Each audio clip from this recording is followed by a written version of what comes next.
First ఒకసారి ఈ video చూడండి. जवाब दीजिए, ये जो आतंकवादी हैं उनके पास शस्त्र और बारूद कहां से आता है? वो तो विदेश की धरती से आता है और सीमाएं संपूर्ण रूप से आपके कब्जे में है। सीमा सुरक्षा बल आपके कब्जे में है कि विदेशों से घुसपैठ भी आते हैं, घुसपैठ भी आतंकवादियों के रूप में आते हैं, आतंकवादी घटनाएं करते हैं, भाग जाते हैं।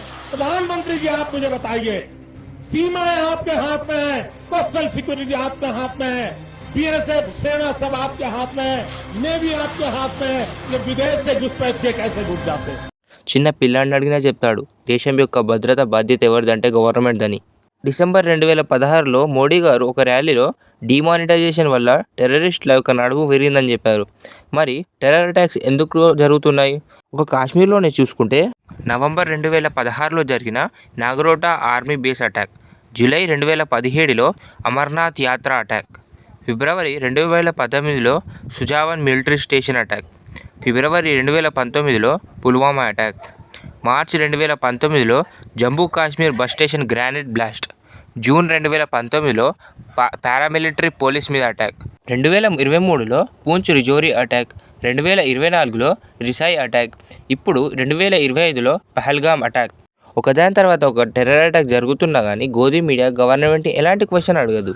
2014కి ముందు మీడియా గవర్నమెంట్ని క్వశ్చన్ అడుగుతుండే.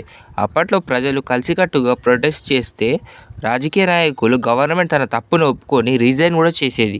ఎగ్జాంపుల్, ముంబై 26/11 అటాక్ తర్వాత home minister Shivraj Patil, CM Vilasrao Deshmukh కూడా రిజైన్ చేశారు. అంటే వీళ్ళు గొప్పవారని అర్థం కాదు. కానీ ఒక ఫంక్షనల్ డెమోక్రసీలో ఇది ఒక బేసిక్ థింగ్. కానీ ఆ బేసిక్ సెన్స్ని మన దేశం కోల్పోయింది. ఈ న్యూ ఇండియాలో అర్నబ్ గోస్వామి లాంటి నమూనా పప్పుగాళ్ళు ఏమంటున్నారో చూడండి. In my view, for the Supreme Court to waste time getting into whether 370 abrogation was valid or not, it was a waste of time, because with the greatest of respect to the judges, they will not take responsibility for the security situation. Pulwama attack తర్వాత ఈ నమూనా కానీ WhatsApp చాటింగ్లో ఏముందో తెలుసా? ఈ అటాక్ని మనం క్రేజీగా TRP కోసం వాడుకోవాలని చెప్పిండు. ఇక్కడ మెయిన్ క్వశ్చన్ ఏంటంటే, ఇంత టూరిస్ట్ ప్లేస్ ఉన్నా అక్కడ సెక్యూరిటీ ఎందుకు లేదు? ఈ క్వశ్చన్ ఒక చిన్న పిల్లడు కూడా అడుగుతున్నాడు చూడండి. मतलब इतना बड़ा आतंकवादी का हमला हुआ, उन्हें कुछ पता ही नहीं है. इधर पूरी नीचे पूरे आर्मी का बेस है, उन्हें पता ही नहीं है.